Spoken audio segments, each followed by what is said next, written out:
দীর্ঘদিন পরীক্ষা আর লেখাপড়ার প্রেশারে ফ্রিজে একদমই হাত দিতে পারি নাই। সেজন্য ফ্রিজের কন্ডিশন অনেক বেশি খারাপ হয়ে গিয়েছে। আসলে আমার যখন পরীক্ষা থাকে তখন আমি পড়ালেখা নিয়ে এত বেশি ব্যস্ত থাকি যে তখন আদার্স কোনো কাজ করার মতো সময় থাকে না। তো এখন আর ফ্রিজটা পরিষ্কার করে না পারলাম না, যেহেতু সামনে কোরবান চলে আসতেছে আর আমার আম্মু কিন্তু ফ্রিজ পরিষ্কার করার কাজে এক্সপার্ট না, সেজন্য উনি হাত দেয় না। তো এই জন্যই এই কন্ডিশন দেখেন, পরিষ্কার না করায় কতগুলো বরফ জমে গিয়েছে। অনেকে মনে করে এই বরফগুলা জমা ফ্রিজের জন্য অনেক ভালো, কিন্তু আসলেই না। এই বরফগুলা আরো অনেক বেশি ক্ষতিকর, অনেকে জানা না। এই যে দেখেন আমি কতগুলা বরফ বের করে নিয়েছি। ফ্রিজের ভিতরে থাকা তাকগুলো আমি ওয়াশ করে নিব, সেজন্য আমি একটা নেটের মধ্যে কিছু পাউডার নিয়ে নিচ্ছি। এরপরে সেই পাউডার দিয়ে ভালোভাবে ঘষে ফেনা তৈরি করে নিচ্ছিলাম। আর হ্যাঁ, ফ্রিজ পরিষ্কার করার আগে অবশ্যই ফ্রিজের সুইচটা অফ করে নিবেন। এরপরে আমি নরমালেরও সবগুলা তাক বের করে নিচ্ছিলাম, ড্রয়ারটা বের করে নিচ্ছিলাম। আসলে ড্রয়ারে সবজি রাখা হয়, সেজন্য ড্রয়ারের মধ্যে অনেক বেশি ময়লা জমে গিয়েছে। একদম সব নিয়ে নিচ্ছিলাম, পাশের থেকেও সবগুলাতেই প্রায় মোটামুটি ভালোই ময়লা জমে গিয়েছিল।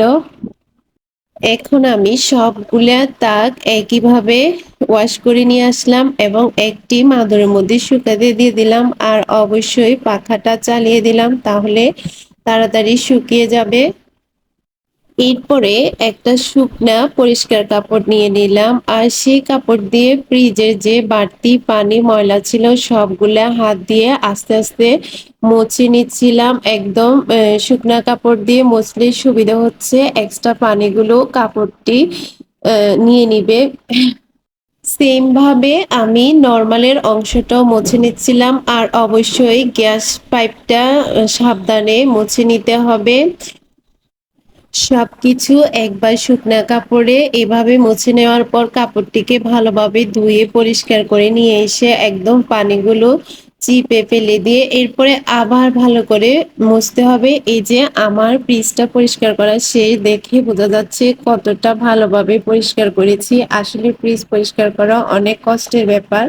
এরপরে আমি কিছু লেবু পালি করে নিয়ে নিয়েছি, এখন এগুলো আমি ফ্রিজের মধ্যে দিয়ে দিব, তাহলে ফ্রিজ অনেক বেশি ভালো থাকে, এক্সট্রা বাজে কোনো গন্ধ থাকে না। ফ্রিজ সব সময় ওপেন করার পরে খুব সুন্দর একটা স্মেল দেয়, সেটা অনেক বেশি ভালো লাগে। এই যে এইটাই ছিল আমার ফ্রিজের ফাইনাল লুক। আসলে বাসায় যতই দামি ফ্রিজ হোক বা যতই কম দামি ফ্রিজ হোক, সবচেয়ে বড় কথা হচ্ছে আপনার ফ্রিজটা কতটুকু পরিষ্কার রেখেছেন, সেটাই হচ্ছে বড় কথা। এরপরে আমি বাইরের অংশগুলো ক্লিন করে নিয়েছি। এরপর আমার মাথায় আরো একটি ইউনিক বুদ্ধি আসে, সেটা হচ্ছে এই পেপারগুলা আমি ফ্রিজের মধ্যে বিছিয়ে দিলাম। এগুলো আমার আব্বু সৌদি আরবে ওয়ান টাইম খাওয়ার জন্য ইউজ করতো। তো আজকের ভিডিওটা এ পর্যন্ত, ভালো লাগলে অবশ্যই শেয়ার করে দিবেন। আল্লাহ হাফেজ।